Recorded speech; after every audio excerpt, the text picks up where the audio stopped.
안녕하세요. 참 좋은 제자들 교회 이서영 목사입니다. 나는 빛으로 세상에 왔나니 이라는 제목으로 말씀드리겠습니다. 성경 말씀입니다. 나는 빛으로 세상에 왔나니 무릇 나를 믿는 자로 어둠에 거하지 않게 하려 함이로라. 아멘. 먼저 우리 구주가 되시는 예수님께 감사드리면서 찬양과 경배를 올려드립니다. 아울러 우리 모두가 구주가 되시는 예수 그리스도로 말미암아 여러 가지로 골치 아파하는 문제들이 속 시원하게 해결받게 되기를 바랍니다. 오늘 본문 가운데 왔나니라는 말씀을 주의 깊게 살펴볼 필요가 있는데요.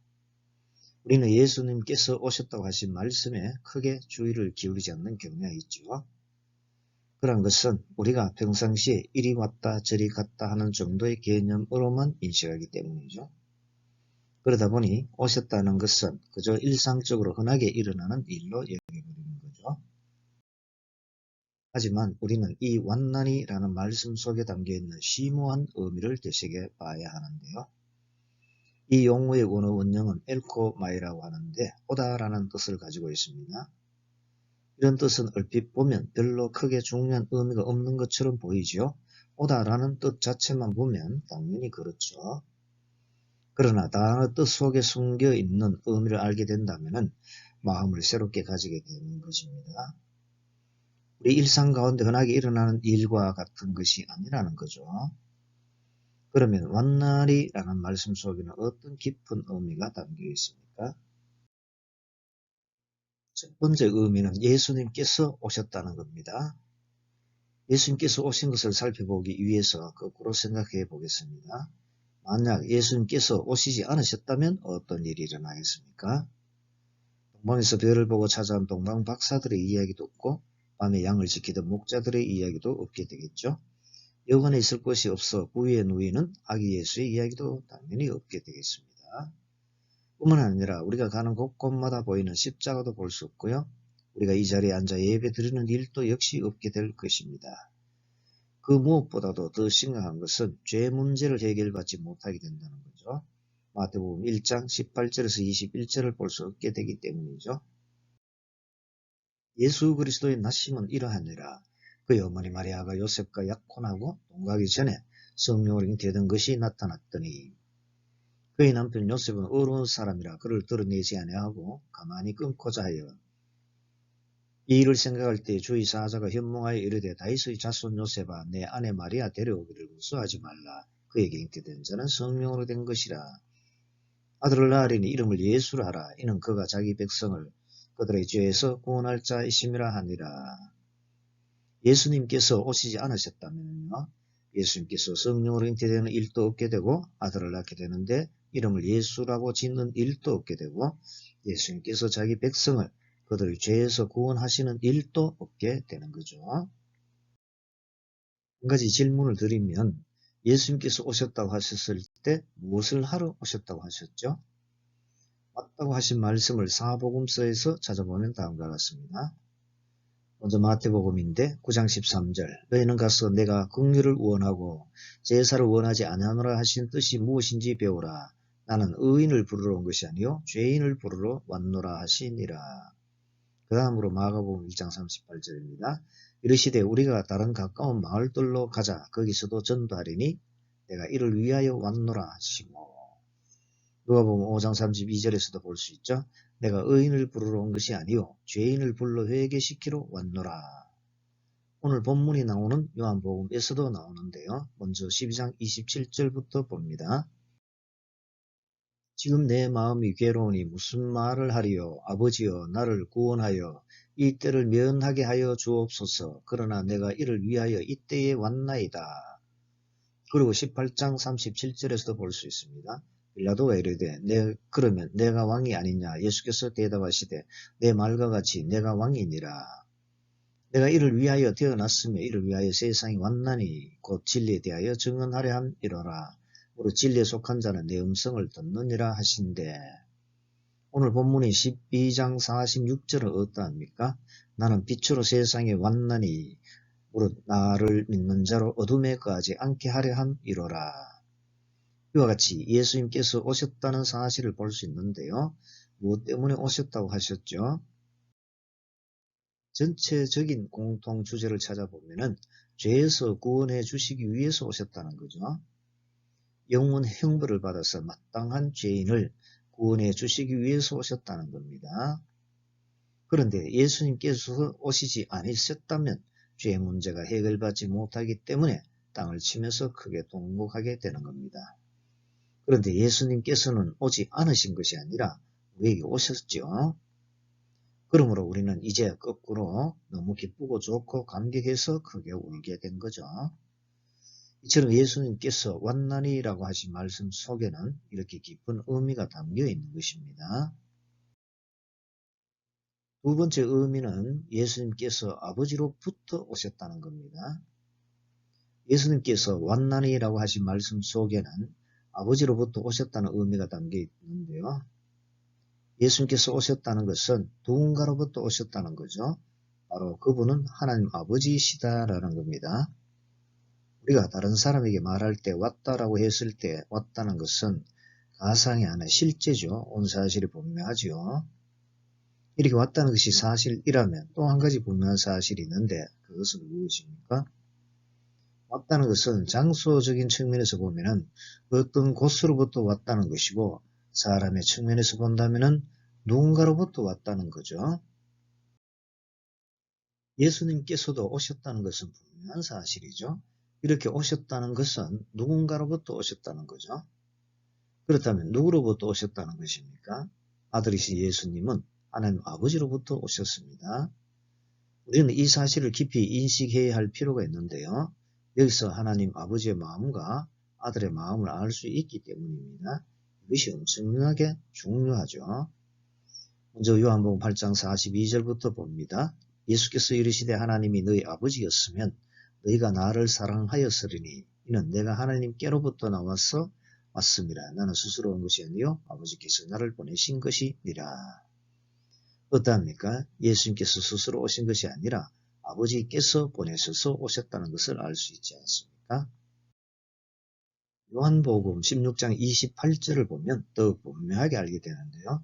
내가 아버지에게서 나와 세상에 왔고 다시 세상을 떠나 아버지께로 가노라 하시니 예수님께서 아버지로부터 오셨다는 사실이 왜 그렇게 중요합니까? 어떤 깊은 의미가 담겨 있는 거죠? 우리에게 오신 예수님을 통해 아버지의 마음을 알 수 있기 때문이죠. 그렇다면 아버지 마음은 어떠하십니까? 가장 잘 알 수 있는 것은 독생자라는 단어를 통해 알 수 있죠.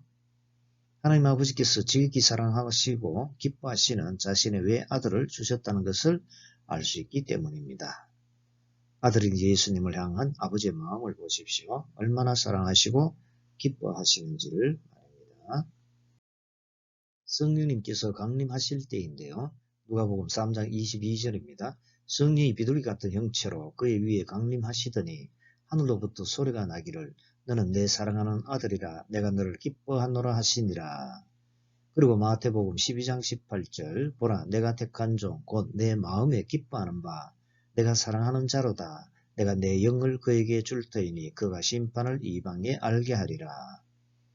변화받으실 때인데요. 마태복음 17장 5절 말할 때 호련히 빛난 구름이 그들을 덮으며 구름 속에서 소리가 나서 이르시되 이는 내 사랑하는 아들이요 내 기뻐하는 자니 너희는 그의 말을 들으라 하시는지라. 이처럼 하나님 아버지께서 사랑하시고 기뻐하시는 아들은 어떤 아들이십니까? 독생자이십니다.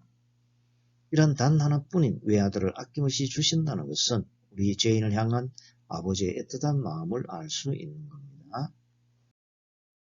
우리를 얼마나 사랑하시고 기뻐하셨으면 귀한 외아들을 우리를 위해 보내주셨겠습니까? 탄생만 하시는 것이 아니라 궁극적으로는 십자가에서 죄를 한 몸에 받으시고 죽도록 하셨겠습니까?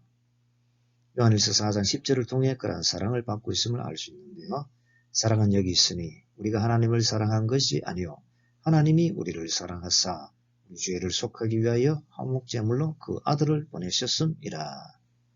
이 모든 것은 아버지께서 우리를 사랑하시고 예수님께서 우리를 사랑하셔서 일어난 일이죠. 아버지께서는 사랑하는 외아들을 보내주시고 아들은 아버지의 뜻을 거부하지 않으시고 순종하셔서 오셨기에 일어난 일입니다. 이와 같으므로 사도 요한은 독생자라는 단어를 특별히 사용해서 아버지와 아들의 마음을 알게 해주려고 한 것을 볼 수가 있는 거죠. 신약 성경 가운데 사도 요한만 하나님 아버지 아들을 표현할 때 이 용어를 사용하고 있는 것을 보면 알 수가 있습니다. 그 유명한 요한복음 3장 16절입니다. 하나님이 세상을 이처럼 사랑하사 독생자를 주셨으니 이는 그를 믿는 자마다 멸망하지 않고 영생을 얻게 하려 하심이라. 우리를 얼마나 사랑하시는지 독생자를 주셔서 멸망하지 않고 영생을 얻게 해 주신 거죠. 그리고 요한 1서 4장 9절에서도 볼 수 있습니다. 하나님의 사랑이 우리에게 이렇게 나타난 바 되었으니 하나님이 자기의 독생자를 세상에 보내심은 그로 말미암아 우리를 살리려 하심이라. 어떠합니까? 하나님 아버지의 사랑이 어디를 향하고 있죠? 아버지의 사랑이 독생자 외아들을 넘어 우리에게까지 전해지고 있지 않습니까? 독생의 원혼령은 모노게네스라고 하는데 유일하게 태어난 단 하나의 라는 뜻을 가지고 있습니다. 죄인은 우리를 살리시렸고 유일하게 태어난 단 하나뿐인 독생자 외아들을 보내주신 그 사랑을 알 수가 있지 않습니까? 이와 같이 예수님께서 왔나니라고 하신 말씀 속에는 이러한 깊은 의미가 담겨 있다라는 겁니다. 이를 통해 알 수 있는 것은 아버지와 아들의 마음이 우리를 향해 있다는 것을 잘 알 수가 있는 거죠. 세 번째 의미는 예수님께서 빛으로 오셨다는 것입니다. 이제까지는 예수님께서 오셨고 예수님 아버지로부터 오셨다는 것을 살펴보았죠. 이제부터는 예수님께서 아버지로부터 오셨는데 무엇으로 오셨느냐는 것을 살펴보도록 하겠습니다. 예수님께서는 빛으로 세상에 오셨습니다. 그런데 어둠에 속한 자들은 안타깝게도 이를 거부하는 것을 볼 수 있는데요. 요한복음 3장 19절 그 정죄는 이것이니 곧 빛이 세상에 왔을 때 사람들이 자기 행위가 악함으로 빛보다 어둠을 더 사랑한 것이니라. 빛으로 오신 예수님 없이 사는 사람에게는 어둠이 그대로 있음으로 실족하게 되지요. 요한복음 11장 10절 밤에 다니면 빛이 그 사람 안에 없는 거로 실족하느니라. 하지만 빛이신 예수님을 믿는 사람들은 어둠에 거하지 않게 되지요. 오늘 본문이 12장 46절입니다. 나는 빛으로 세상에 왔나니 무릇 나를 믿는 자로 어둠에 거하지 않게 하려 함이로라. 이 말씀 가운데 무릇 나를 믿는 자의 원뜻을 살펴보면 나를 믿는 모든 자를 뜻합니다. 예수님께서 빛으로 세상에 오신 것은 이러한 믿는 모든 자들이 어둠에 머물지 않도록 하기 위해서 오신 거죠. 또한 하려함이로라의 원어원형을 보면 희나라고 하는데 무엇을 하기 위하여라는 뜻을 가지고 있는데 목적을 나타냅니다. 예수님께서 빛으로 오신 목적은 믿는 모든 자들이 어둠에 거하지 않고 빛에 머물도록 하기 위하여 오셨다는 거죠. 그러므로 나와 같은 죄인이라 할지라도 오직 예수님을 믿게 해주심으로 어둠에 머물지 않게 해주시고 빛 가운데 거하게 해주셔서 영생을 얻어 영원 형벌에서 영원 행복을 누리게 해주시니 이 얼마나 감사합니까? 오늘 본문이 12장 46절을 다시 봅니다. 나는 빛으로 세상에 왔나니 무릇 나를 믿는 자로 어둠에 거하지 않게 하려 함이로라. 예수님은 빛으로 오셨다고 하셨죠. 빛으로 오심으로 어둠이 물러가게 되고 예수님을 믿고 따르는 우리는 빛 가운데 머물게 되었습니다. 예수님께서 7가지 자기 선언 가운데 한 가지를 말씀하시면서 하신 말씀인데요. 요한복음 8장 12절 예수께서 또 말씀하여 이르시되 나는 세상의 빛이니 나를 따르는 자마다 어둠에 다니지 아니하고 생명의 빛을 얻으리라.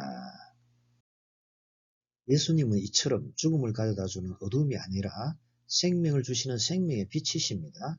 그래야 우리가 어둠에 머물지 않도록 해주시죠. 이처럼 예수님의 빛은 생명의 빛이시므로 어둠에 사로잡혀 죽어있던 바울을 빛으로 살려내시고 생명을 살리는 일에 쓰임받게 해주시는 것을 볼 수가 있습니다. 사도 바울이 어둠에 사로잡혀 있을 때에는 예수님을 믿는 성도들을 핍박을 다녔죠. 그러나 빛이 비추자 정반대 현상이 일어난 것입니다. 눈에서 비늘 같은 것이 벗겨지자 어둠의 일에서 벗어나서 빛의 일에 죽도록 헌신하게 된 거죠. 사도행전 26장 9절에서 18절을 보면은 사도 바울이 아그리빠 왕 앞에서 자신을 변호하는 장면을 통해서 그런 것을 볼 수 있습니다. 먼저 사도 바울이 핍박하는 것을 봅니다. 나도 나사렛 예수의 이름을 대적하여 많은 일을 행하여야 될 줄 스스로 생각하고 예루살렘에서 이런 일을 행하여 대제사장들에게서 권한을 받아가지고 많은 성도를 오게 가두며 또 죽일 때에 내가 찬성 투표를 하였고 또 모든 회당에서 여러 번 형벌하여 강제로 모독하는 말을 하게 하고 그들에 대하여 심히 격분하여 외국 성례까지 가서 박해하였고 그 일로 대제사장들의 권한과 위임을 받고 다메섹으로 갔나이다. 사도 바울이 심히 격분하여 박해하였던 것을 보면은 얼마나 지독하였던가를 알 수 있죠. 그러던 사도 바울이 해보다 더 밝은 빛에 비추이게 되자 정반대 사람으로 변화되는 것을 볼 수 있습니다. 왕이여 정오가 되어 길에서 보니 하늘로부터 해보다 더 밝은 빛이 나와 내 동행들을 둘러 비추는지라. 우리가 다 땅에 엎드러지며 내가 소리를 들으니 히브리 말로 이르되 사울아 사울아 내가 어찌하여 나를 박해하느냐 가시체를 뒷발질하기가 내게 고생이니라. 내가 대답하되 주님 누구시니까 주께서 이르시되 나는 내가 박해하는 예수라. 일어나 너희 발로 서라. 내가 내게 나타난 것은 곧 내가 나를 본 일과 장차 내가 내게 나타날 일에 너로 종과 증인을 삼으려 함이니 이스라엘과 이방인들에게서 내가 너를 구원하여 그들에게 보내어 그 눈을 뜨게 하여 어둠에서 빛으로 사탄의 권세에서 하나님께로 돌아오게 하고 죄 사함과 나를 믿어 거룩하게 된 우리 가운데서 기업을 얻게 하리라 하더이다. 이처럼 빛으로 오신 예수님으로 말미암아 사도 바울은 이 빛으로 쓰임을 받게 된 것입니다. 빛이 비치자 한 사람이 변화를 받게 되었고 그 한 사람이 세상을 변화시키는 일을 하게 된 거죠. 어둠에서 눈을 뜨게 되어 생명의 빛을 보게 되자 생명을 살리는 일에 쓰임을 받게 된 것입니다. 사방이 칠흑같이 캄캄할 때 어떻게 해결하지요? 무슨 빛이든 빛만 비추면 됩니다. 전기불이든 손전등이든 스마트폰 빛이든 어떤 빛이든 빛을 비추기만 한다면 그만큼 신기하게도 어둠은 사라지고 밝아지는 거죠. 빛이신 예수님께서 오심으로 어둠의 일과 어둠의 세력이 사라집니다. 말씀이 없는 어둠, 불신앙과 불순종의 어둠, 가난과 질병의 어둠, 원망과 불평과 미움의 어둠, 사망과 저주와 죄의 어둠, 마귀 사탄과 악한 영들의 어둠의 세력들을 몰아내 주심으로 사라지게 해 주시는 겁니다. 오늘 본문 46절을 보면은 예수님께서 나는 빛으로 세상에 왔나니 오늘 나를 믿는 자로 어둠에 거하지 않게 하려 함이로라고 말씀하신 것을 볼 수가 있죠. 빛이신 예수님께서 세상에 오심으로 믿는 자들이 캄캄한 흑암 속에 더 이상 머물러 있지 않도록 해주신다라는 겁니다. 그러므로 예수님을 떠나면 어둠에 뒤덮여 살게 되고요. 겉으로 보기에는 멀쩡하게 살아있는 것처럼 보여도 실상은 죽은 것이죠. 그렇게 되면 아무리 겉이 화려하고 멀쩡해도 괴롭고 고통스러운 나날을 지낼 수밖에 없는 것입니다. 그렇다면 어둠 속에 있는 우리가 살 길은 무엇입니까? 빛이 들어오면 살죠. 빛이신 예수님께서 오시면 되는 겁니다. 이러한 예수님께서는 빛으로 오셨는데 예수는 빛이시다라는 겁니다. 이와 같으므로 요한계시록을 보면 등불이 없다고 하고 있죠. 예수님께서 영원한 빛이 되어 주시기 때문이죠. 요한계시록 21장 23절을 보면 어린 양께서 등불이 되심으로 해나 달의 비침이 있을 때가 없어진다는 것을 볼 수 있습니다. 그 성은 해나 달의 비침이 있을 때 없으니 이는 하나님의 영광이 비치고 어린 양이 그 등불이 되심이라. 빛이신 어린 양 예수님께서 비추어 주심으로 천국에는 어둠이 조금 더 있을 수 없다는 거죠. 그러면 어떻게 되겠습니까? 이 세상에 사는 동안 여러모로 고통을 많이 겪고 있지 않습니까? 어둠의 일과 어둠의 세력 때문에 힘들어하지 않습니까? 우리는 여러 가지 고통, 즉 죄와 저주와 슬픔과 사망의 고통, 악한 영으로부터의 고통, 경제적인 고통, 건강의 고통, 인간관계로부터 오는 고통 등등 이로 말할 수 없는 온갖 고통 속에서 살아오고 있습니다. 그런데 이러한 어둠 속에 속한 고통이 빛으로 말미암아 말끔히 물러나고 사라지게 되었다라는 것입니다. 이와 같음으로 천국이 될 수 있죠. 그러므로 어둠에 속해 있던 우리를 빛이 가득한 천국으로 인도해 주시렵고 우리에게 찾아오신 빛이 되시는 예수님께 감사와 찬양과 경배를 드려야 하지 않겠습니까? 예수님께서 이 땅에 탄생하신 것은 빛을 비추어 주시기 위해서 오셨는데요. 어둠의 문제를 몰아내고 사라지기 위해서 오셨습니다. 그리하여 어둠의 문제를 해결해 주신 거죠. 이스라엘 백성이 애굽에서 종살이 할 때입니다. 출애굽하기 전에 내린 재앙 가운데 흑암 재앙이 내린 광경을 볼 수 있는데요. 출애굽기 10장 21절에서 23절 여호와께서 모세에게 이르시되 하늘을 향하여 내 손을 내밀어 애굽 땅 위에 흑암이 있게 하라. 곧 드물 만한 흑암이리라.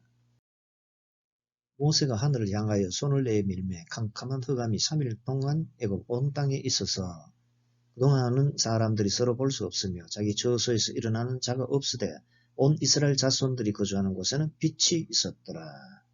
어떻습니까? 애굽 땅에는 캄캄한 칠흑 같은 어둠이 뒤덮여 서로 볼 수가 없을 정도였고요. 하지만 이스라엘 땅에는 빛이 있었기에 그러한 흑암은 찾아볼 수가 없었던 거죠. 빛 가운데 있으므로 어둠은 발을 붙일 수 없었던 것입니다. 시편 27편 1절을 보면은 여호와는 나의 빛이요 나의 구원이시니 내가 누구를 두려워하리요. 여호와는 내 생명의 능력이시니 내가 누구를 무서워하리요 라고 한 것을 볼 수 있습니다. 여호와는 나의 빛이라는 것이죠. 흑암 재앙을 당하지 않은 이스라엘 백성도 그러한 고백을 하지 않았겠습니까? 이렇게 우리가 이 세상에 사는 동안만 빛의 인도를 받으면서 사는 것이 아니라 영원한 천국에 이를 때까지 인도받고요. 그 천국에 이르러서는 영원히 빛 가운데서 해와 같이 밝게 빛나는 존재로 살아가게 되는 겁니다. 마태복음 13장 43절 그때 의인들은 자기 아버지 나라에서 해와 같이 빛나리라. 귀 있는 자는 들으라. 이처럼 빛으로 오신 예수님께서 이 세상에 사는 동안 우리를 어둠에서 빛으로 돌아서게 해주시고 그리하여 빛 가운데 살게 해주시고요. 세상 종말 이후에는 어두운 것이 전혀 없는 밝고도 밝은 천국에서 영원히 살게 해주시는 겁니다. 예수님께서 흑암 속에 있던 우리에게 빛으로 찾아오셨고 그 빛을 비추어 주신 것이죠. 그래야 어둠에서 빛으로 옮겨주시는 구주께서 어둠의 일과 어둠의 세력에 잡혀서 시달리면서 살아가는 우리를 빛 가운데 거하도록 해주신 것입니다. 궁극적으로는 어둠에 관한 것이 영원히 전혀 없는 천국에서 빛 가운데 살아가게 해주십니다. 그래야 어둠에 속한 고통이란 찾아볼 수가 없는 참으로 밝고 밝은 행복한 천국에서 영원히 살도록 해주시는 거죠. 이와 같으므로 이러한 은혜를 베풀어 주신 빛으로 찾아오신 우리 주 예수님께 영원 무궁하도록 감사와 찬양과 경배를 드려야 하지 않겠습니까? 이제 말씀을 맺겠습니다. 예수님께서는 우리를 사랑하사 우리에게 찾아오셨죠. 하나님 아버지는 외아들을 보내주셨고 독생자께서는 아버지로부터 오셨습니다. 이 모든 것은 우리를 사랑하시기 때문이죠. 어둠에 머물지 않고 영생을 얻어 영원히 빛 가운데 행복하게 살도록 하기 위한 것이죠. 이렇게 되는 것은 오직 예수님을 믿음으로 이 모든 혜택을 누리도록 해주셨으니 이 얼마나 감격스러우며 감사합니까? 이러한 사랑을 베풀어 주사 독생자 외아들을 보내주신 하나님 아버지와 빛으로 오신 독생자 예수님께 감사와 찬양과 경배를 드려야 하지 않겠습니까?